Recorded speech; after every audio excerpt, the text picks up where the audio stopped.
ესე იგი, დღეს ვიწყებთ მერვე ლექციას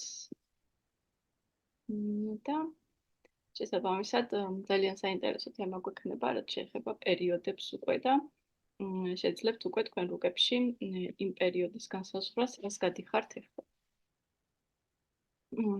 ეხლავე გავაშეარებ ეკრანს.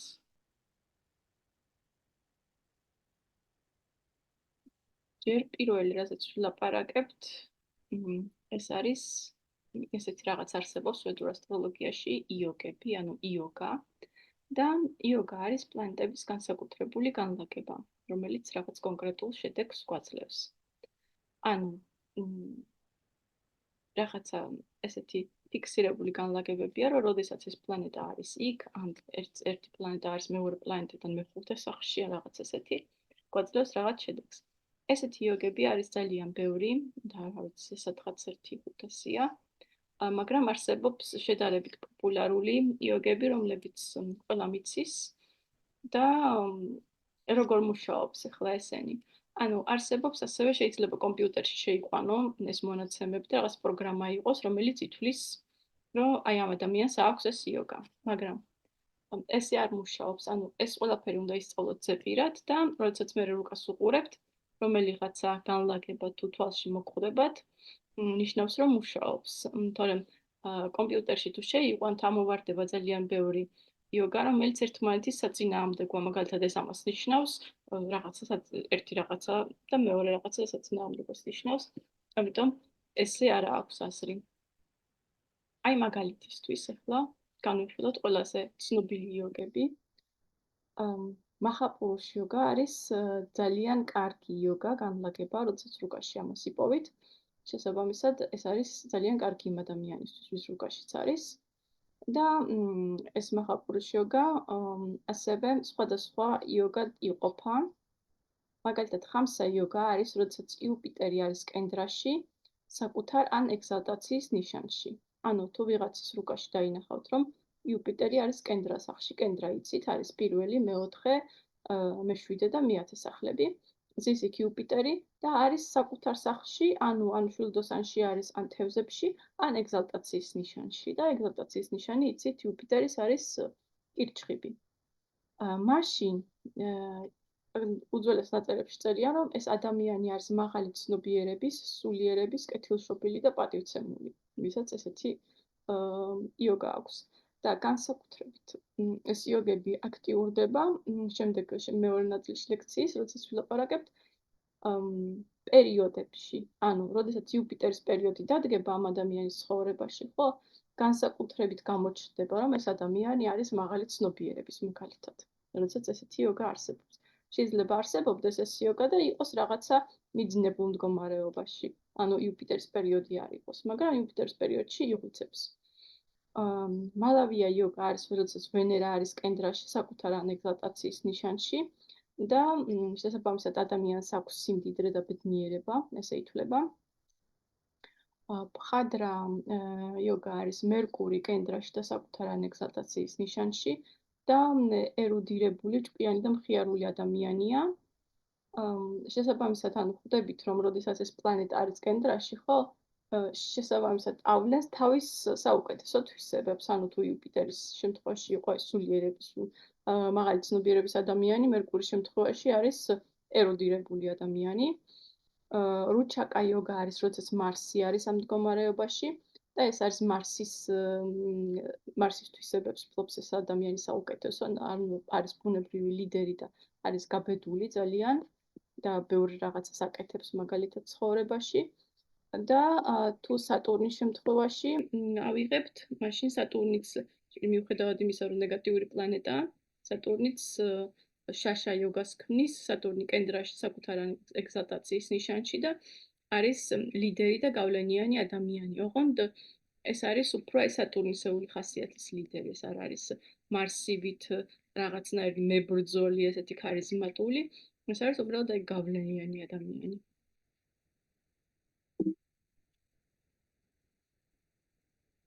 რაჯა იოგაც ითვლება, ესეც ძალიან ცნობილი იოგა არის და ესეც იყოფა რამოდენიმე ნაწილად.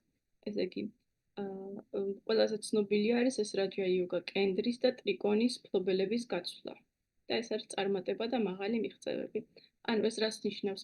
თუ მაგალითად ჩემი მეოთხე სახლის მფლობელი არის, ვთქვათ, რომელიღაცა პლანეტა, ხო? და შესაბამისად შემდეგ ტრიკონას მფლობელი არის სხვა პლანეტა და ერთმანეთის სახლებში ზიან. ანუ კენდրա ვისიც არის ზის ტრიკონას სახლში და ტრიკონა ვისიც არის ზის კენდრას სახლში. შესაბამისად მიხვდებოდით. კენდრა არის 4 სახლი, მე პირველი, მეოთხე, მეშვიდე და მეათე და ტრიკონა არის პირველი, მეხუთე და მე-9 სახლები.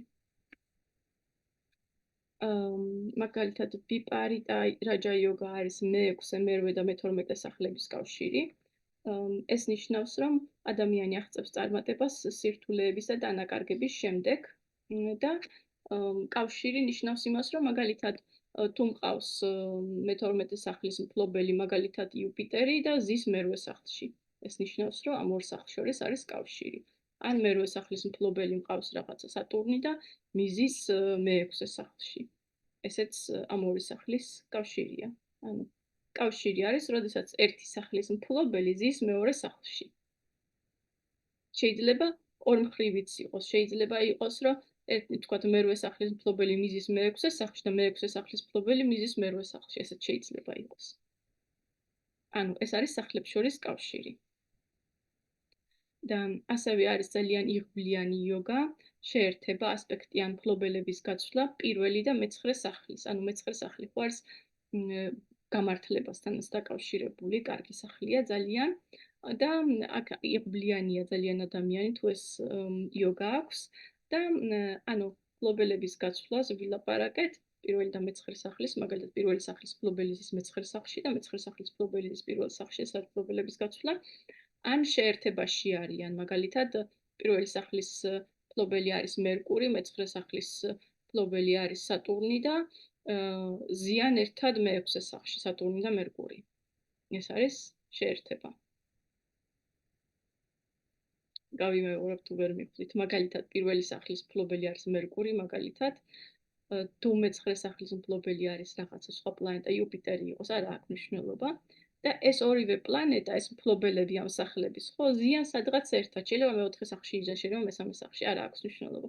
უბრალოდ ერთად ზიან, შეერთებაში არიან ეს ორი პლანეტა. ან ასევე აძლევენ ერთმანეთს ასპექტს. ანუ ერთი პლანეტა აძლევს მეორეს ასპექტს, ასპექტები ხო ვისწავლეთ უკვე და ერთ პლანეტაზე ერთად არ ზიან, მაგრამ ეცემა იმის ასპექტი. აქ ასპექტის ასე ვთქვათ, მოქმედება უფრო ნაკლები იქნება შედარებით, ვიდრე ერთად რო იჯდნენ, ან მართლა მფლობელები რო ყოფდეთ გაცვლილი. ბუდხა ადიტია, ეს არის მზის იოგა და მზის და მერკურის შეერთება კენდრაში ან ტრიკონაში. ანუ მზე და მერკური ძალიან ხშირად არის ხოლმე ერთად და თუ ისინი არიან ერთად კენდრაში ან ტრიკონაში, ბუდხა ადიტია იოგას ქმნიან. ოღონდ იმ შემთხვევაში, თუ მერკური არ არის დამწვარი, ანუ 2 გრადუსზე ახლოს თუ არ არის მზესთან, რადგან აი ბევრი რაღაცა რო იოგა არის, მაგრამ არსებობს კიდე ანტი-იოგა, რომელიც ამის საწინააღმდეგოა და აბათილებს. და ადამიანი არის ჭკვიანი და წარმატებული. თუ არის იოგები, არსებობს ასევე ეს სახელების დამახსოვრება არაფერში არ გჭირდებათ, უბრალოდ დაიმახსოვრეთ, რომ როცა დაინახავთ მაგალითად, რომ მოგხვდებათ თვალში, რომ პირველი და მე-9 სახლების კავშირია, ან თვალში მოგხვდებათ, რომ სახლები აქვთ გაცვლილი პლანეტებს და შეხედეთ ეს ხო შეიძლება იოგა იყოს მაგალითად, თუ კენდრა და ტრიკონა დაინახავთ, რომ იოგაა. დურადჰარა იოგა არის პლანეტები მდებარეობენ მთვარიდან მეორე ან მე-12 სახლში. ანუ მზის გარდა, ხო, მზე არ ითვლება. მაგალითად, მთვარე მყავს მეორე სახლში, ხო? თუ პირველ სახლში ან მე-3 სახლში მყავს პლანეტები და ცარიელი არ არის, უკვე ეს იმაშვრება ეს ქმნის ამ იოგას, უკვე მაქვს ეს იოგა. და ადამიანი ცხოვრობს კომფორტში ითვლება. ოღონდ თან უნდა იყოს მთვარის პერიოდი, ანუ როცა იმ იოგას მთავარი გმირის პერიოდია, მაშინ აქტიურდება ეს იოგა. შეიძლება ისე იყოს უბრალოდ რუკაში და არაფერს არ აკეთებს ეს. კემადრუმა იოგა არის თვარიდან მეორე და მე-12 სახლი ცარიელია და კენდრებიც ცარიელია. წარმოიდგინეთ, რომ არ აქვს მნიშვნელობა, რომელ სახლში არის მთვარე, მე-13-ში კიდე მე-5 სახლში იყოს. ანუ მისი წინა სახლიც ცარიელია და შემდეგი სახლიც ცარიელია და ასევე არის კენდრა სახლები ცარიელი 4-ვე, ანუ პირველი, მე-4, მე-7 და მე-10, ხო? ითვლება, რომ ეს არის ადამიანის უიღბლობისა და უბედურების გამომწვევი. ოღონდ ამ ერთი იოგით არასოდეს რაღაცა არ გადაწყვიტოთ უბრალოდ, ეს არის რაღაც დამხმარე მეთოდი იმის, რომ აი თუ დაინახეთ, რომ მაგალითად ვიღაცას მთვარის პერიოდი აქვს და ისე წესიერი მთვარი აქვს, ისე ძლიერია, მაგრამ ეს იოგა აქვს, შეიძლება ამან რაღაცა უიღბლობა მოუტანოს, ასე ვთქვათ. ჩანდრა მანგალა იოგა ეს არის მთვარე და მარსი ერთად, ერთ სახლში, ანუ ან ასპექტს აძლევენ ერთმანეთს, რა თქმა უნდა, ასპექტს თუ აძლევენ ერთმანეთს, ეს არის შერბილებული უფრო და ადამიანი პრაქტიკულია და მატერიალურად წარმატებული, როდესაც მთვარის პერიოდი დგას. მაგრამ თუ ზედმეტად ახლოს არიან, იქ რა თქმა უნდა იწვევს რაღაცეებს, ასე ვთქვათ, კარგი პოზიცია არ არის ადამიანისთვის, თუ ზედმეტად ახლოს არიან ერთმანეთთან. გაჯაკეშარი იოგა, მთვარე და იუპიტერი ერთადაა კენდრაში. ადამიანი ცნობილია და კეთილი, ანუ ბუნებრივად ახლა მთვარე და იუპიტერი როცა ერთად აქვს ადამიანს ეს უკვე კარგია და თუ კიდე პლუს ამას კენდრაშია, მთვარის პერიოდში ეს ადამიანი რაღაცა მიაღწევს უფრო ცნობილი გახდება შედარებით. ვიდრე იყო. ეხლა ვილაპარაკოთ რაჰუზე. არსებობს ერთი იოგა, რომელსაც რაჰუ აკეთებს და ეს ახდენს გავლენას ურთიერთობებზე. ეს იოგა სხვათა შორის ძალიან ძლიერად მუშაობს, ანუ იქ სხვა იოგებზე თუ რაღაც კითხვის ნიშნები არის, რომ რაღაცამ შეიძლება ხელი შეუშალოს და თლად ისე კარგად არ მუშაობდეს, აი ეს რაჰუს იოგა ყველა რუკაში, სადაც მინახია, რომ არსებობს, 100%-ით მუშაობს. ესე იგი, რაში მდგომარეობს ეს იოგა, როდის იქმნება?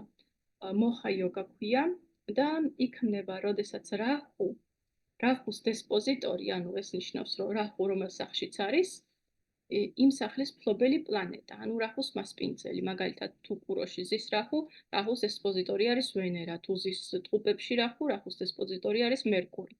ანუ აი ეს დესპოზიტორი პლანეტა ზის სადღაც რაჰუსთან ერთად, ანუ იგივე სახლში, ან იღებს რაჰუს ასპექტს. ანუ წარმოიდგინეთ, თუ ასპექტს იღებს, ეს ნიშნავს, რომ იმ სახლიდან, სადაც რაჰუ ზის, უნდა იყოს იმ სახლებში განლაგებული, სადაც რაჰუ ასპექტს ანათებს თავისას. ანუ მე-5 სახლში, მე-7 სახლში, ან მე-9 სახლში. იმედია მიხვდით, ანუ მე პრაქტიკულადაც გაჩვენებ, კარგი. თუ ვერ მიხვდით, მაშინ გაჩვენებთ ახლა ერთ რუკას, სადაც არის ან შემდეგ გაჩვენებთ ამ ყველაფერს, რაც დავამთავრებთ სლაიდს. შემდგომ გაჩვენებთ, როდესაც დავბრუნდებით რამოდენიმე რუკას და იქ გაჩვენებთ ამ კომბინაციას. რადგანაც ეს მინდა რომ კარგად დაიმახსოვროთ ეს კომბინაცია, იმიტომ რომ ყოველთვის მუშაობს, ანუ ვიღაც რუკაში თუ დაინახავთ, ეგრევე იცით რომ რაღაც ურთიერთობებთან დაკავშირებით აქვს რაღაცა პრობლემა ამ ადამიანს განსაკუთრებით, თუ არის რაჰუს პერიოდი. ხო, აქტიურდება უფრო რაჰუს პერიოდებში, ანუ ზოგადადაც აქვს მთელი ცხოვრების განმავლობაში, მაგრამ აქტიურდება რაჰუს პერიოდში. და სხვადასხვა პლანეტა გააჩნია, რომელ პლანეტაზეა საუბარი და რომელია დესპოზიტორი რაჰუსი, სხვადასხვა ეფექტს გვაძლევს. მაგრამ არის რაჰუს გავლენა, ანუ რაღაცა გადაჭარბებული, არარეალური. მაგალითად, თუ არის ეს მთვარე, ამ შემთხვევაში ადამიანი ეძებს ან თვითონ არის როგორც დედა, ან მშობელი თავის პარტნიორისთვის, ან ეძებს პარტნიორში მშობელს. ძალიან ხშირად არის, რომ ბოლო მომენტში შეიძლება გადაიფიქროს ურთიერთობა, ანუ აი ეს ქორწილამდე 2 დღით ადრე რომ გადაიფიქრებენ ხოლმე ურთიერთობა, შეიძლება ეს იოგა კონდეს ადამიანს, რადგანაც მთვარე ძალიან ცვალებადია და იცვლის აზრს. მაგალითად თუ არის აქ გავლენა იუპიტერის და იუპიტერია ის პლანეტა, რომელიც არის რაჰუს მასპინძელი და განიცდის შემდეგ რაჰუს ასპექტს, ეს არის რომ ადამიანი აი სულიერად პარტნიორს ეძებს, რომელიც არის იდეალურად სულიერად მასთან ახლოს, ანუ იმ რელიგიაშია, ის სწამს, რაც ამ ადამიანს აქვს. ასევე აქვს ურთიერთობასთან დაკავშირებული რაღაცა პრინციპები, რომელსაც მისდევს და შეიძლება ჩერდებოდეს ურთიერთობაში მარტო იმიტომ, რომ აი საზოგადოება ესე ფიქრობს, და ესე სხვანაირად ვერ წარმოუდგენია, რომ მოიქცეს. თუ არის ვენერა ისედაც ურთიერთობების ის არის აღნიშნული და კიდევ უფრო ძლიერი ეფექტი აქვს ხოლმე ვენერას შემთხვევაში. ეს არის ადამიანი, რომელსაც აი იდეალური რომანტიკული ურთიერთობა უნდა სულ და აი ურთიერთობა სხვა აქვს რაღაცა დასაწყისი პერიოდი და შემდეგ გაგრძელება, ხო, უფრო სტაბილური. აი სულ დასაწყისი პერიოდი უნდა რომ კონდეს, იდეალური მას ეძებს სიყვარულს, ხანდახან რეალობის არ მიღება არის. ანუ არ იღებს რეალობას როგორც არის და ესეთი ანუ ექსპერიმენტალური სექსუალობა, ანუ შეიძლება გეი იყოს ადამიანი ან ბისექსუალი, როდესაც ესეთი იობა აქვს. ან განსაკუთრებით შეიძლება რახოს პერიოდში აღმოაჩინოს ეს.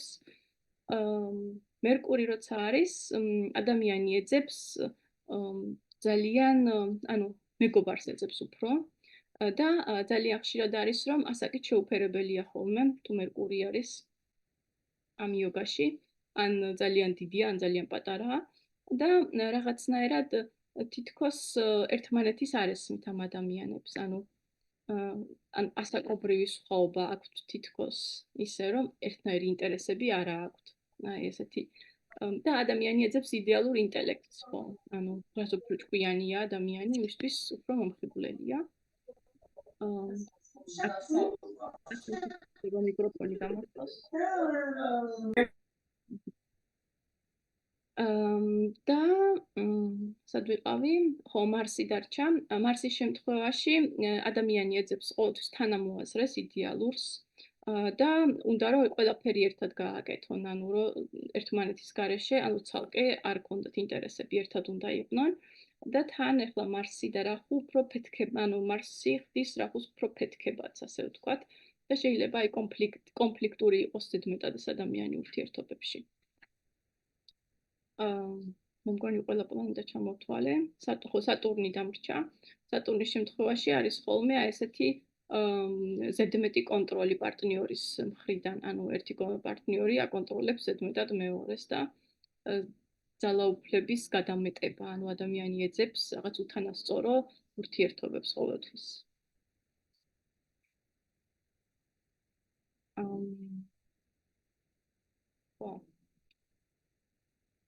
და ეხლა გადავიდეთ თემაზე, რომელიც არის ძალიან მნიშვნელოვანი და ჩვენზე გარკვეული პერიოდის განმავლობაში ყოველთვის მოქმედებს გარკვეული პლანეტა. ანუ ასე ვთქვათ, ჩვენ ცნობიერებას ასხივებს. და ეს იწვევს ჩვენი ცხოვრების ხარისხის და ჩვენი ცხოვრების სტილის ცვლილებას ამ პლანეტის შესაბამისად. თუ რამდენად ძლიერია ეს პლანეტა, ან საერთოდ რა პლანეტაა. ვედურ ასტროლოგიაში ითვლიან ესეთ პერიოდებს და სხვადასხვანაირი გამოთვლა არსებობს ძალიან ამ პერიოდების, არსებობს უამრავი პერიოდების სისტემა, მაგრამ ყველაზე პოპულარული, რომელსაც მთელ ინდუეთში ითვლიან, ეს არის ვიშმოტარი და ვიშმოტარი უბრალოდ ნიშნავს 100-ას. ანუ ყველა პლანეტის პერიოდი რო გამოვცადოთ, ხო, უნდა ვიცხოვროთ 108 წელი და აქედან გამომდინარე ზოგს არ უწევს რომელიღაცა პლანეტის პერიოდის გამოცდა. ესე იგი, როდესაც რომელიღაცა პლანეტის პერიოდია, ეს პერიოდი ააქტიურებს გარკვეულ მოვლენებს ჩვენ ცხოვრებაში. სხვადასხვა სიგრძე აქვთ თან ამ პლანეტების პერიოდებს, მაგალითად მზის პერიოდი გრძელდება 6 წელი მხოლოდ, მთვარის პერიოდი გრძელდება 10 წელი, მარსის პერიოდი 7 წელი, რახუს პერიოდი 18 წელი. ანუ აი ეს რო 18 წლის ადამიანი არის სრულწლოვანი, ეს მოდის გარკვეულწილად ინტუიციურად ინდუეთიდან, რომ აი 18 წელს, როდესაც გაივლის ადამიანი, სადაც რახუს პერიოდი ქონდა, ითვლება, რომ ყველაფერი გამოსცადა უკვე და სრულწლოვანია, ასე ვთქვათ. იუპიტერის არის 16 წელი, სატურნის პერიოდი 19 წელი გრძელდება, მერკურის პერიოდი 17 წელი, კეტუს პერიოდი 7 წელი და ვენერას პერიოდი გრძელდება 20 წელი. ანუ ყველაზე გრძელი არის ვენერას პერიოდი. და ითვლება, რომ აი დედამიწაზე ცხოვრება ცოტათი უფრო სასიამოვნოა, ვიდრე უსიამოვნო ამბობენ, რადგან აი ვენერას პერიოდი არის 20 წელი და სატურნის პერიოდი არის 19 წელი. აქედან გამომდინარე, სიამოვნება ცოტათი უფრო მეტია, ესე ამბობენ ინდოეთში. ეხლა გაჩვენებთ კონკრეტულად სად უნდა ნახოთ თქვენს რუკაში, რომ პერიოდები განსაზღვროთ. მაგალითად, რუკას როცა ააკეთებთ, ხედავთ აი აქ ამ რუკას და ეს არის თქვენი D1 რუკა. აქ არის D9 რუკა, ანუ ნავამშა. და ეს რუკა არის მთვარის რუკა. ამას ჯერჯერობით ამ კურსში არ განვიხილავთ, მაგრამ ეს არის მთვარის რუკა, ანუ შინაგანად როგორ განიცდის ადამიანი, ესეთი რაღაცა. აქ თუ არის რეალური სამყარო, ხო? აქ არის ადამიანის შინაგანი სამყარო, ასე ვთქვათ. მთვარიდან მაგალითად მეორე სახლში რაც არის, ეს არის ადამიანისთვის, ეს პლანეტები არის მნიშვნელოვანი შინაგანად, ანუ რესურსებისთვის. და ასე შემდეგ, ანუ სხვანაირი აღქმა არის, ასე ვთქვათ.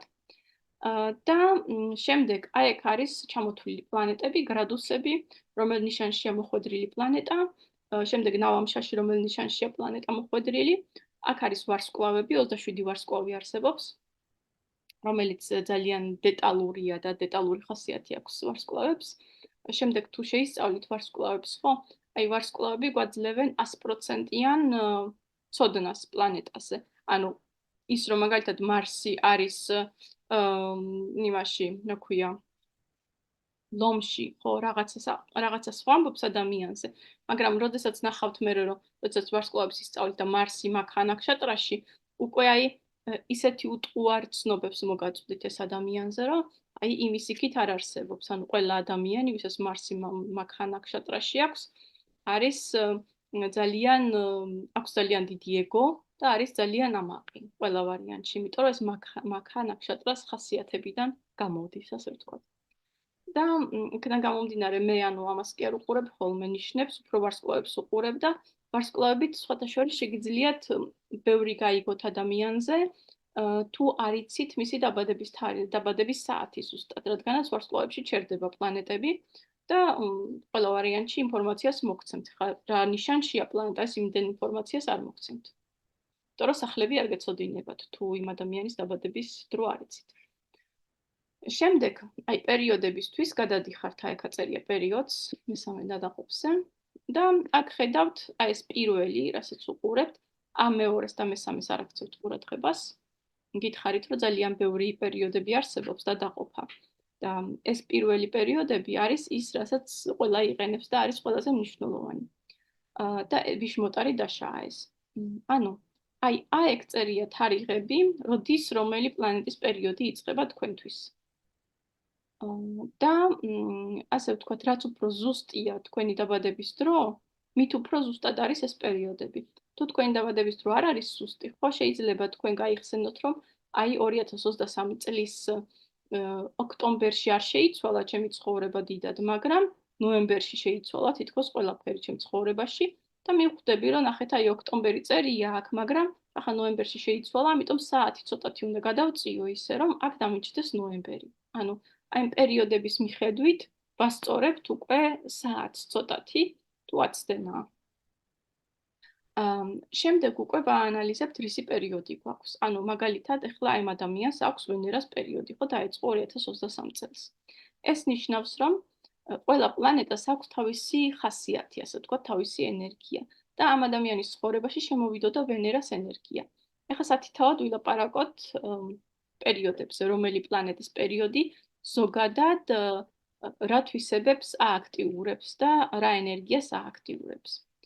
მერკურის პერიოდში ადამიანის ცხოვრება ხდება ბევრად უფრო საზოგადოებასთან უფრო მეტი ურთიერთობა აქვს, უფრო ინტელექტი მოდის ყოველთვის წინა პლანზე, ინტელექტი აქტიურდება, ასე ვთქვათ, ბევრი კონტაქტები აქვს ადამიანს ანუ თან რა თქმა უნდა განსხვავებაა თუ მერკური კარგად არის განლაგებული, აქ მაგალითად აი მერკური საკუთარ ნიშანშია და შეიძლება ვთქვათ, რომ პოზიტიური რაღაცეები მოაქვს მერკურს მარტო. თუ მერკური არის დებილიტაციაში დაინახავთ რუკაში, ხო? შეიძლება მერკურის პერიოდში წამოვიდეს საწინააღმდეგო თვისებები, ვიდრე მერკურს აქვს. ანუ პირიქით, ადამიანს გაუჭირდეს უფრო ადამიანებთან კონტაქტი, ანუ რაღაც ცალმხრივი იყოს გარედან თითქოს მოდიოდეს ეს კონტაქტის სურვილი და თვითონ არ კონდეს სურვილი.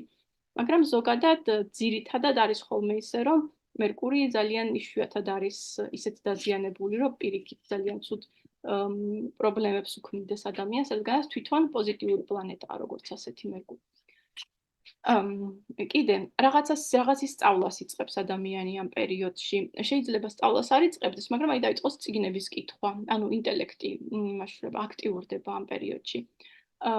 ძალიან კარგი არის ბიზნესისთვის, მაგალითად მერკურის პერიოდი, ვისაც ბიზნესი აქვს, შეიძლება ბიზნესი დაიწყოს ადამიანმა, ანუ ვისაც აქვს, კიდევ უფრო კარგად წავიდეს. ეს არის ზოგადად გეტყვით ახლა და შემდეგ უკვე გეტყვით რუკაში როგორ ნახოთ რას ააქტიურებს. კეტუს პერიოდი, კეტუ როგორც იცით არის წინა ცხოვრებების გამოცდილება და ამ პერიოდში ადამიანს აღარ აქვს სურვილი ბევრ ადამიანთან ურთიერთობის, რაღაცნაირად შინაგანი მარტოობის სურვილი უჩნდება. და ნუ რუკას გააჩნია, შეიძლება ვიღაცას გაუჩნდეს რაღაცნაირი მარტოობის სურვილი მიუხედავად იმისა, რომ ბევრი ადამიანია გარშემო ადრე მოსწონდა ამ ადამიანებთან ყოფნა, მაგრამ ეხლა გრძნობს, რომ რაღაცნაირად მარტო ყოფნა უნდა. მაგრამ შეიძლება რეალურადაც მარტოობა მოუწიოს, შეიძლება რეალურად მოხდეს ისე, რომ ადამიანი გახდეს ავად და ვერ გადიოდეს სახლიდან ან რაღაცა. კეტუ არის პლანეტა, რომელიც ცდილობს, რომ გარეთ ყველანაირი ასე ვთქვათ, ინტერესის სფერო გადაკეტოს და ადამიანმა შიგნით ჩაიხედოს. მაგრამ სამაგიეროდ კეტუს პერიოდში ძალიან კარგია სულიერი პრაქტიკები, ძალიან კარგია მედიტაცია, კარგია რაღაცა სიღრმეებში ჩახედვა ამ ცხოვრების, საკუთარ თავს დაუთმო უფრო მეტი დრო რაღაცეები გაიაზრო სხვანაირად. კეტუს პერიოდი ამისთვის ძალიან კარგია. ანუ სულიერი პრაქტიკებისთვის არის ძალიან კარგი. ანუ ცოტა ხანი გეუბნება სამყარო, რომ ეხლა იმის დრო არ არის, რომ შენ გარეთ იყო აქტიური და იყავი შენში. რაღაცნაირად შენ თავს დაუთმე უფრო მეტი ყურადღება. ვენერას პერიოდში, აი კეტუს პერიოდის შემდეგ, ანუ აი ეს მიყოლება პლანეტებს, ხო? მერკური, კეტუ, ვენერა, მზე და ეს მიყოლებით, ხო, ყოველთვის ერთი და იგივე. ანუ ყოველთვის, როცა ადამიანს აქვს მერკურის პერიოდი, ყოველთვის მოდის მერე კეტუ. შემდეგ ყოველთვის მოდის ვენერას პერიოდი და ასე შემდეგ. ანუ ადამიანს აქვს ხოლმე კეტუს მერე ვენერას პერიოდი და აი ეს ყველაფერი, რაც მატერიალური აღარ აინტერესებს, უკვე სულიერებაში არის წასული, ყოველთვის 100%-ით, 180%-ით შემოტრიალდება ხოლმე ვენერას პერიოდში. ვენერა გვიქმნის ყველანაირად კომფორტს, ყველანაირად სურვილები უჩნდება ისევ ადამიანს, ის რაც აღარ ქონდა, ასე ვთქვათ, მინიმალიზმიდან ისევ იმაში გადადის, რომ ამ ცხოვრებით დატკბეს. ბუნებრივად მატერიალურად უკეთესად არის ხოლმე ყოველთვის ადამიანი და არ უწევს ძალიან ბევრი შრომა ძირითადად. ეს ვლაპარაკობთ კარგ ვენერაზე. უჩნდება პარტნიორი ძალიან ხშირად თუ არ ყავდა კეტუს პერიოდში ბუნებრივად ბევრი შორდება, როცა კეტუს პერიოდი იწყება პარტნიორს, რადგანაც აი ბუნებრივად აღარ აქვს ინტერესი, რაღაცა პრობლემა იქმნება იქ და ვენერას პერიოდში პირიქით არის. ვენერას მერე მოდის მზე და მზის პერიოდში ადამიანი იწყებს ანუ მზის პერიოდი ძალიან კარგია თუ კარგი მზე აქვს ადამიანს, რადგან ადამიანი იწყებს რაღაცნაირად გამონათებას საზოგადოებაში. ვენერას პერიოდში ცოტა კომფორტის ზონაში შეიძლება გაიჭედოს და დიდად აღარ უნდოდეს რაღაცის კეთება, ასე ვთქვათ, საზოგადოებისთვის სასარგებლო საქმიანობა არ უნდოდეს. მაგრამ მზის პერიოდში ეს ყველაფერი იცვლება. აი მზის პერიოდი ძალიან კარგია, მაგალითად ადამიანი თუ პოლიტიკაში წავა, ანუ ყველგან სადაც ჩანს ეს ადამიანი, ხო, მზე ხელს უწყობს, რომ კიდევ უფრო კარგად გაანათოს. შეიძლება ეგო გაეზარდოს, ნეგატიური ეს არის მზის პერიოდში. მაგრამ საერთო ჯამში პოზიტიური პერიოდია ადამიანის განვითარებისთვის.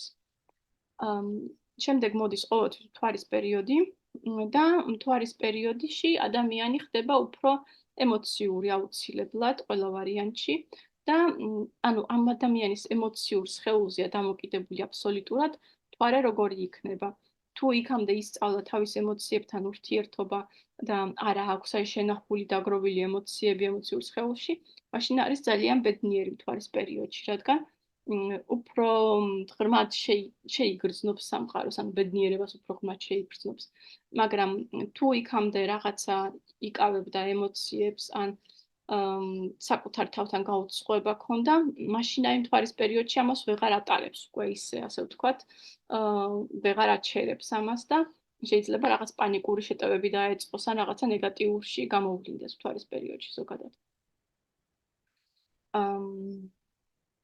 მარსის პერიოდში ადამიანს უჩნდება კიდევ უფრო მეტი, ასე ვთქვათ, ჟინი, რომ წარმატებას მიაღწიოს, მეტი აკეთოს. აი მთვარის პერიოდში შეიძლება უფრო მოდონებული იყოს და მარსის პერიოდში იწყებს უკვე რაღაც ცხოვრებაში გამოვლენას საკუთარი ნიჭების, წარმატების მიღწევისკენ სწრაფვას. ნეგატიური მარსის შემთხვევაში შეიძლება ბევრი ბრძოლა უწევდეს ადამიანს ამ პერიოდში. ანუ შემოდიოდნენ ისეთი ადამიანები ცხოვრებაში, ვისთან ბრძოლა უწევს, გააჩნია რა თქმა უნდა, როგორი დაბალანსებული აქვს თვითონ მარსი და მის რუკაში რამდენად ძლიერია. რაჰუს პერიოდი არის ხოლმე ყველაზე турბულენტური პერიოდი, რაც კი არსებობს. ანუ როცა დგება რაჰუს პერიოდი, ზოგჯერ თავდაყირა აყენებს ყოველთვის ამ ადამიანის ცხოვრებას, რადგან ერთი არის, რომ შეიძლება ილუზიაში გაეხვიოს ადამიანი მთლიანად და რაღაცა წარმოიდგინოს, რაც არარეალურია. ძალიან ესეთი მკვეთრად ცხოვრების შეცვლა უყვართ ხოლმე, როცა რაჰუს პერიოდი იწყება. და მთელი პერიოდის განმავლობაში არის ძალიან განსხვავებული პერიოდები, არის რაღაცა აღმასვლის პერიოდი ძალიან, მერე ძალიან დაღმასვლის და აი турბულენტური პერიოდია, მოკლედ. რაჰუს პერიოდი 18 წელი გრძელდება და აი ეს პერიოდი თუ მოუხდა ვიღაცას ცხოვრების შუაში, არის ხოლმე ესეთი ცხოვრება აქვს, რომ რაღაცა თავგადასავლებით სავსე და რაღაც წიგნი დაიწერება მის ცხოვრებაზე, რომ სულ რაღაცა ახალი ხდება. იუპიტერის პერიოდი ითვლება ყველაზე კარგ პერიოდად, თუ რა თქმა უნდა იუპიტერიც ძალიან კარგია რუკაში და ეს არის აი რაჰუს турბულენტობის შემდეგ ადამიანი გადადის სუფთა ენერგიაში. აი იუპიტერის პერიოდში იწყებენ ხოლმე მაგალითად რაღაცა სუფთა ენერგიასთან ურთიერთობას, მაგალითად შეიძლება მედიტაცია დაიწყონ, თქვათ ვედური ასტროლოგიაც იუპიტერის პერიოდში არის ესეთი ის რომ შეიძლება დაინტერესდეს ადამიანი, შეიძლება რაღაც ახლის სწავლა დაიწყოს, ოღონდ აი მერკურის პერიოდში თუ არის ეს რაღაც ზედაპირული შეიძლება უცხოენა ისწავლოს ადამიანმა, იუპიტერის პერიოდში შეიძლება უნივერსიტეტში ჩააბაროს თავიდან ან პირველად ჩააბაროს უნივერსიტეტში. რაღაცა სწავლობს. შეიძლება საერთოდ შვილი გაუჩნდეს და დედობა ისწავლოს, აი იუპიტერი არის ბავშვებთან კიდე დაკავშირებული. საერთო ჯამში ძალიან პოზიტიური პერიოდია ხოლმე, როცა ყველაფერი ადვილად გამოდის შედარებით, როცა იუპიტერი კარგია.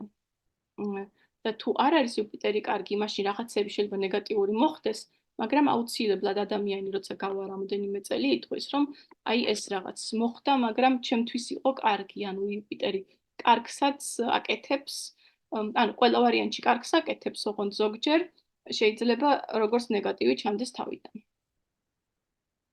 და შემდეგ იუპიტერის პერიოდის მერე ყოველთვის მოდის სატურნის პერიოდი და ეს გადასვლა რთულია ხოლმე ძალიან იუპიტერიდან სატურნზე, იმიტომ რომ იუპიტერში ყველაფერი თავისით გამოდის და სატურნში პირიქით რაღაცნაირად სამყაროსგან გიწევს, ასე ვთქვათ, ყველანაირი სატურნი არის, ასე იგი კარმის პლანეტა და ყველა კარმა რაც დაგროვილი გაქვს ამ პერიოდში გიწევს დაწვა სატურნის პერიოდში. ზოგადად იწყება ხოლმე ეს პირველი წლები სატურნის პერიოდის შედარებით ნეგატიურად და შემდეგ უკეთესდება, როდესაც ადამიანი იწყებს სატურნის ენერგიასთან თანამშრომლობას და მიხვდება, რომ ისე აღარ გამოუვა ყველაფერი, როგორც ადრე. ზოგადად აი ყველაზე რთული პერიოდია ხოლმე სატურნის პერიოდი. ეხლა ეს პერიოდები გრძელდება საკმაოდ დიდ ხანს და ეს არ ნიშნავს, რომ სატურნის პერიოდი, როცა 19 წელი გრძელდება, 19 წელი ერთი და იგივე იქნება ადამიანის ცხოვრებაში. აქ მერე იყოფა მეორეს თუ დააწვევით, ნახავთ, რომ ეს პერიოდები იყოფა ქვეპერიოდებად. და ქვეპერიოდებიც ასევე მიყოლებით არის, როგორც პლანეტების პერიოდები. ანუ როდესაც აი დაიწყო მაგალითად 2023 წელი, ხო? 5 ოქტომბერი ამ ადამიანის ცხოვრებაში იყო მარტო ვენერას პერიოდი. და ეს გაგრძელდებოდა 2027 წლამდე. შემდეგ უკვე იწყება ვენერა მზის პერიოდი და ვენერას პერიოდი ეს არის, რომ მთავარი პლანეტაც ვენერაა და დამხმარე პლანეტაც აქვს ვენერა და შესაბამისად მთლიანად ვენერას ენერგიაში ადამიანი. მაგრამ როდესაც ვენერა მზე დაიწყო, აქ უკვე მზის თემებით შემოვიდა, ანუ ის რაც ვთქვით, რომ მზის პერიოდში შეიძლება გააქტიურდეს, ხო? რაღაცა დოზით შეიძლება აქაც გააქტიურდეს. და ეს არ არის ყველაფერი, კიდე ეს იყოფა კიდე პერიოდებად, ანუ არის ვენერა, ვენერა, ვენერა. მერე არის ვენერა, ვენერა, მზე და ასე შემდეგ. კიდე უფრო ანუ თვეებად იყოფა უკვე ესენი. და მეხუთეც არის ზოგჯერ დანაყოფი, მეოთხე დანაყოფით კიდევ უფრო წვრილად იყოფა ეს, მაგრამ მე მესამეს იქით აღარ მივდივარ ხოლმე, იმიტომ რომ აქ უკვე კარგად ჩანს ხოლმე ამ ენერგიის ცვლილება, როდესაც ვენერა, ვენერა, ვენერაა და მერე ვენერა, ვენერა მზის პერიოდია, აი ეს ძალიან მკვეთრად იგრძნობა და იქ უკვე ძალიან დეტალებში უნდა დააკვირდე შენ ცხოვრებას დღეების მიხედვით, რომ ისე ზუსტად იგრძნო, ეს მეოთხე უკვე დიდად აღარ გჭირდება ხოლმე.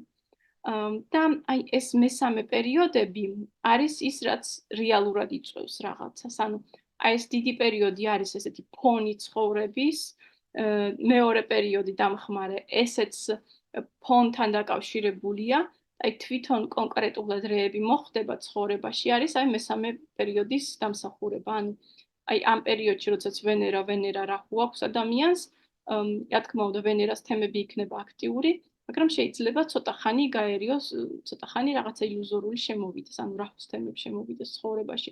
მაგალითად, როდესაც ვენერა სატურნია, იქამდე კარგად მიდიოდა ყველაფერი ძალიან, მაგრამ აი ცოტა პრობლემური პერიოდი შეიძლება კონდეს, მაგალითად, ნოემბრიდან ივნისამდე, ეს ნახევარი წელი ამ ადამიანს. და კიდე აღსანიშნავია ის, რომ როდესაც რომელიღაცა პლანეტის პერიოდი იწყება, ვუყურებთ ჯერ პირველ რიგში პლანეტის სიძლიერეს. ანუ აი აქ მაგალითად ამ ადამიანს აქვს ვენერა ძალიან ძლიერი, ანუ საკუთარ სახლში აქვს, მეოთხე სახლშიც კარგად გრძნობს ვენერა თავს და ითვლება, რომ აი ამ ადამიანისთვის განსაკუთრებულად კარგი უნდა იყოს ვენერას პერიოდი მაგალითად და აი ეს სახლი სადაც ის მეოთხე, ხო? მეოთხე სახლი აქტიურდება რაღაც კუთხით. ანუ მეოთხე სახლთან დაკავშირებული თემები მოდის წინა პლანზე ამ ადამიანის ცხოვრებაში.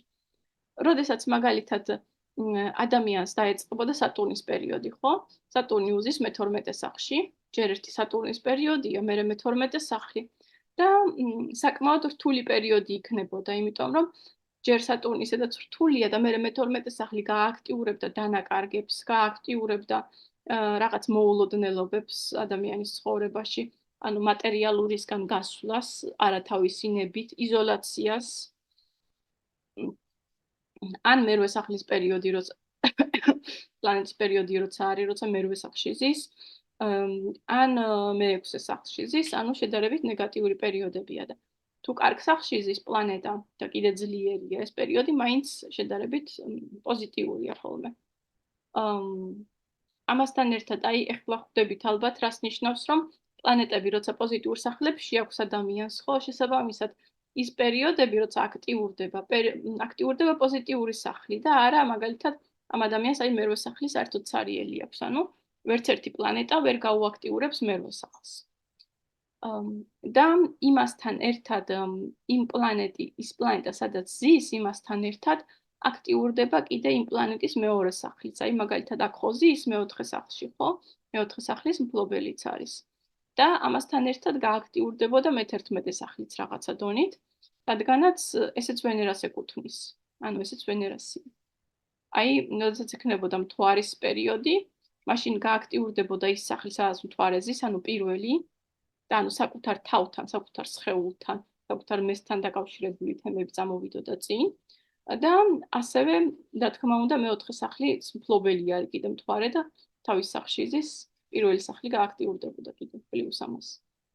შეიძლება რაღაც კუთხით გააქტიურებული იყო მე-7 სახლიც, რადგანაც ასპექტს აცლევს. ანუ, როდესაც იმ პლანეტის პერიოდს ხედავთ, ყველაფერი ის სახლი სად ზის, ის პლანეტა სად ზის, რომელი ნიშნები ეკუთვნის და ასპექტებს სად აძლევს, ეს ყველაფერი რაღაც კუთხით აქტიურდება. მაგრამ ეს არ ნიშნავს, რომ ეხლა მთელი 20 წელი ამ ადამიანს ექნება მარტო მე-4 სახლი აქტიური და მე-3, მე-11 და მეტი არაფერი არ მოხდება, რადგანაც როგორც ხედავთ, აი იყოფა ეს სახლები, ეს ვენერას პერიოდი, ხო? ვენერა, იყოფა კიდე ვენერა რაღაცა და სხვადასხვა სახლები იქნება აქტიური და სხვადასხვა თემები ადამიანის ცხოვრებაში.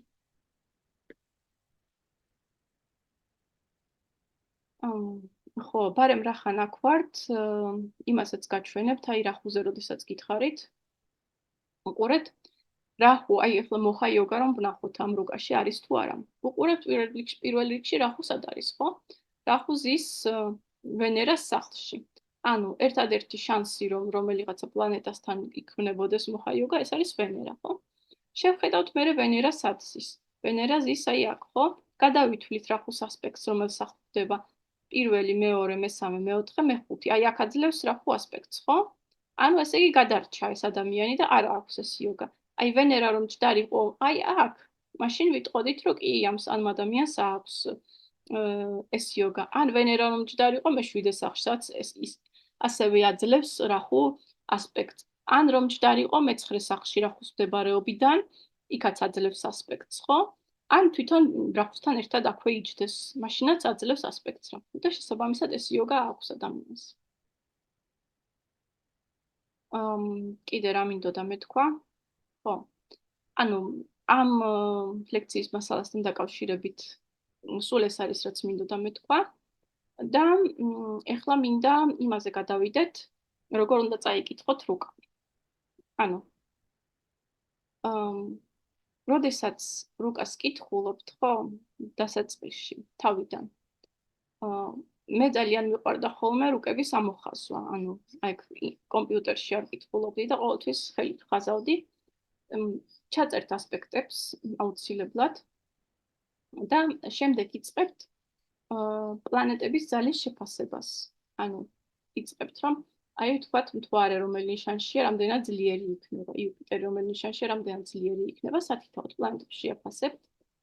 შემდეგი ეტაპი არის აიღებთ სათითაოდ სახლს, აი პირველი სახლი ავიღოთ, ხო? და ვაფასებთ ამ სახლის ძალას, ჯერ რამდენად ძლიერია. და მე ყველაფერს ამ სახლის შესახებ, ანუ პირველ რიგში კირჩხიბის თვისებებს გადავხედავთ. ამ ადამიანს ექნება, რა თქმა უნდა, კირჩხიბის თვისებები. მე გადავხედავთ იმას, რომ მთვარეც პირველ სახლშია და რას უნდა აკეთებდეს. მე იმაზე დავფიქრდებით, რომ იუპიტერი კირჩხიბში პირველ სახლში რას უნდა აკეთებდეს. ანუ როდესაც რუკის კითხვას იწყებთ, უკვე უნდა გქონდეთ ძალიან ბევრი აი ის ცოდნა, რაც ეხლა გავიარეთ, უნდა გქონდეთ უკვე თავში, ასე ვთქვათ, რომ აი ყველაფერზე არ უნდა ჩაიხედოთ და თქვენთან უნდა მოვიდეს ის ასოციაციები, ასე ვთქვათ. იმიტომ რომ ასტროლოგია ისეთი რაღაცაა, რომ ბევრი რაღაცა მოდის აი ინტუიციიდან. იმ მომენტში შეიძლება მოგივიდეს სწორი პასუხი და თუ შენ ყოველთვის ჩაწერილს კითხულობ, რაც უკვე იქ წერია და იმას კითხულობ, ის პასუხი შეიძლება არ მოგივიდეს. მე აი ეს სათითაოდ მიყვები სახლს, ჯერ პირველ სახლზე ყველაფერს დაწერ, რაც შეიძლება თავში მოგივიდეს, როგორი ადამიანი შეიძლება იყოს და პირველი სახლი, რაზეც ახდენს გავლენას ეს თემები, როგორ შეიძლება იყოს გავრცობილი იმით, რომ იუპიტერი ზის აქ და მთვარე ზის აქ. იმასაც უყურებ, რა თქმა უნდა, რომ მთვარე და იუპიტერი ერთად არის და ანუ მთვარეზე, ანუ ემოციებზე იუპიტერი რა გავლენას უნდა ახდენდეს. ამ ყველაფერს აბსოლუტურად სათითაოდ ჩამოწევ და გაითვალისწინებ. მე გადადიხარ მეორე სახლზე. მეორე სახლში უყურებ, რომ რამდენად ძლიერია რა პლანეტები ზის, რას უნდა აკეთებდნენ ეს პლანეტები, რესურსები საიდან უნდა მოდიოდეს ამ ადამიანის ცხოვრებაში, როცა მზედა მარსი აქ არის. ანუ ძალიან ბევრი არის ადამიანის ფანტაზიაზე დამოკიდებული და იმაზე, რამდენ დროს დაუთმობს თან ამაზე ფიქრს. ანუ მე მქონდა ესეთი რაღაცა, რომ უბრალოდ რუკას დავხედავდი და მე შეიძლება მთელი დღის განმავლობაში სხვა რაღაც გამეკეთებინა, მაგრამ აი ის მომდიოდა იდეები, რომ აი ეგ რა უნდა ხდებოდეს, როცა მზე არის მეორე სახლში. ანუ რაღაცნაირად გელაპარაკება, მე ნელ-ნელა რუკა შეიძლება იმ წამში არაფერი არ გითხრას და ნელ-ნელა გელაპარაკება. ამიტომ არ არის მიზანშეწონილი, რომ აი ახლა ვიღაცის რუკაში ჩაიხედოთ და ეგრევე რაღაც უთხრათ, ანუ ვიღაცამ გითხრათ, რომ მოდი ჩემ რუკაში ჩაიხედე და რაღაც მითხარი, იმიტომ რომ დასაწყისში ის რომ მაგალითად დაინახოთ კარმული კვანძები, თუნდაც რომელ სახლში აქვს, ხო? შეიძლება რაღაცა მიუთითებდეს იმაზე, რომ იმ კარმული კვანძის გავლენა საერთოდ ვერ გრძნობდეს და სხვა მხარეს მიდიოდეს. და თან დრო უნდა მისცეთ ძალიან ბევრი საკუთარ თავს რომ მოვიდეს ეს ინფორმაცია თქვენთან და ჩაიტვირთოს. ანუ იმ მომენტში წარმოიდგინეთ, თუ სადღაც ხართ, ხო, ის ველი არ არის შეკრული, ანუ ველი იკვრება, როცა ერთ-ერთზე ხარ ადამიანთან, შეიძლება ონლაინაც იჯდე, მაგრამ იქაც ძალიან დიდი ველი იკვრება. და იქ იმ ველში ჩამოდის რაღაც ინფორმაცია. მე მაგალითად ყოველთვის სანამ კონსულტაციას დავიწყებ, ჯერ ვთხოვ იმ ადამიანის მფარველებს, რომ მე გამომიყენონ უბრალოდ რომ იმ ადამიანმა მიიღოს ის ცოდნა, რაც ამ წუთას სჭირდება. და უკვე ეს მუშაობს ყველა ვარიანტში. ანუ ზოგჯერ არის რომ მე კითხვებს მისვამენ კონსულტაციის მერე და ანუ მესიჯებით და იქ არ ვპასუხობ დიდად სიამოვნებით, იმიტომ რომ ის ველი აღარ არის, ანუ იქ მე თვითონ ვპასუხობ და იქამდე მე თვითონ არ ვპასუხობდი და პასუხობდა რაღაცა, ასე ვთქვათ, რაღაცას ვიყენებდი დახმარებას, ასე ვთქვათ, როცა ვპასუხობდი, რომ იმ ადამიანისთვის მაქსიმალურად სწორი ინფორმაცია ყოფილიყო. კიდე, ანუ ეს არის ძალიან დიდი ძალა, ასტროლოგია და შეიძლება რაღაცა მომენტში დააზიანო კიდევაც ადამიანი, ანუ ძალიან ფრთხილად უნდა გამოიყენოთ და ყველა სიტყვა, რომელსაც ეუბნებით, ხო? ეს არის დიდი პასუხისმგებლობა.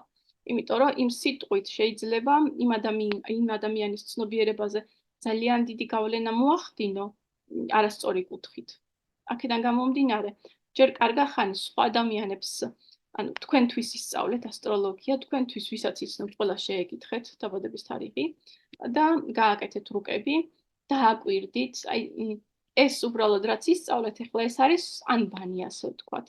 მე რეალური რუკები გაჩვენებთ, რეალურად აი ამ ადამიანს თუ გაიცნობთ და გაიგებთ ის როგორ ლაპარაკობს ბავშვის სკოლაზე, ან რაღაცა ესეთი, ხო? ეს მოგცემთ ცოდნას, რომ აი რას ნიშნავს ვიღაცას, როცა კეტუ ყავს მორიელში და მეხუთე სახლში. და არა ის, რომ თეორიულად იცოდეთ, რომ კეტუ მორიელში მეხუთე სახლში ამას აკეთებს. ანუ აი ადამიანებისგან მოვა ძალიან ბევრი ცოდნა და დაკვირვებისგან მოვა კიდე ძალიან ბევრი ცოდნა. და ნუ მე სათითაოდ მეორე სახლზე გავჩერდით რატომღაც, სათითაოდ მიყვებით ყველა სახლს. სათითაოდ ყველანაირ ინფორმაციას, რაც ამ სახლს ეხება, ყველაფერს ამოწერს, რაც მოგივათ თავში. შემდეგ შეხედავთ ასევე ატმაკარაკა რა არის იმ ადამიანის რუკაში. აი ამის რუკაში ახლა მაგალითად ატმაკარაკა არის ზედამთვარი არის 1 და იგივე გრადუსზე. და შესაბამისად უნდა ვნახოთ რომელი უფრო მაღალ გრადუსია. ზე არის 18-23-ზე, მთვარი არის 18-57-ზე. შესაბამისად მთვარე ყოფილა ატმაკარაკა და ამ მთვარი არის მთავარი პლანეტა. ანუ ეს ძალიან პოზიტიური რუკა არის, საერთოდ თუ ხედავთ, აი ყველა არა, მაგრამ ბევრი პლანეტა 1, 2, 3 პლანეტა ძლიერ პოზიციაში აქვს. არა, 4 პლანეტა აქვს. 5 პლანეტა აქვს ძლიერ პოზიციაში, იმიტომ რომ იუპიტერიც კირჩხიბში ეგზალტაციაშია. და ამ ადამიანს, ასე ვთქვათ, შეიძლება ითქვას, რომ ძალიან კარგი კარმა აქვს წამოღებული. ხო, ატმაკარაკას უყურებთ. სად არის? მე კარმულ კვანძებს აანალიზებთ ძალიან კარგად, ანუ რას უნდა ნიშნავდეს ყველაფერი, რა უნდა გააკეთოს ამ ადამიანმა. მე პერიოდებს შეხედეთ და როდესაც ნახავთ რისი პერიოდი აქვს, როდის დაიწყო, ნახულობთ იმ სახლს, რომელი სახლი გაააქტიურა, აუცილებლად რომ გაიგოთ პოზიტიური პერიოდია თუ ნეგატიური, ყველა ვარიანტში უყურებთ სიძლიერეს იმ პლანეტისას. თუ არის ეს პლანეტა დაზიანებული, მაშინ არის ძალიან ცუდი პერიოდი იმ ადამიანისთვის ყველა ვარიანტში და აი ასე ვთქვათ, ესეთი გამოსასწორებელი და რაღაც საწვალებელი პერიოდი აქვს იმ ადამიანს, მთელი იმ პლანეტის პერიოდი. ასევე თუ დაინახეთ, რომ მერვე სახლში ის ეს პლანეტა, ან მე-12-ში, ესეც რთული პერიოდებია საკმაოდ, ანუ ნეგატიური კარლის დაწვით ვითარდება ამ შემთხვევაში ადამიანი და არა პოზიტიურად. ხო, დაახლოებით ეს არის ყველაფერი. ნავამშას შეგიძლიათ შეხედოთ, ასევე ნავამშა გამოიყენეთ დასაწყისში იმისთვის, რომ თუ აქ დაინახეთ მთავარ რუკაში, რომ არის პლანეტა დაზიანებული, ნახეთ და თუ ნავამშაში არის ძლიერ პოზიციაში, ანუ თავის ნიშანში ან ეგზალტაციაში, მაშინ შეიძლება ჩათვალოს, რომ აბათილებს ამ დაზიანებას. და მაგრამ ის უნდა გაითვალისწინოთ, რომ ყოველი 10 წუთის განმავლობაში ნავამშა იცვლება და ძალიან ზუსტად უნდა იცოდეთ ადამიანის დაბადების დრო, რომ ნავამშა გამოიყენოთ საერთოდ.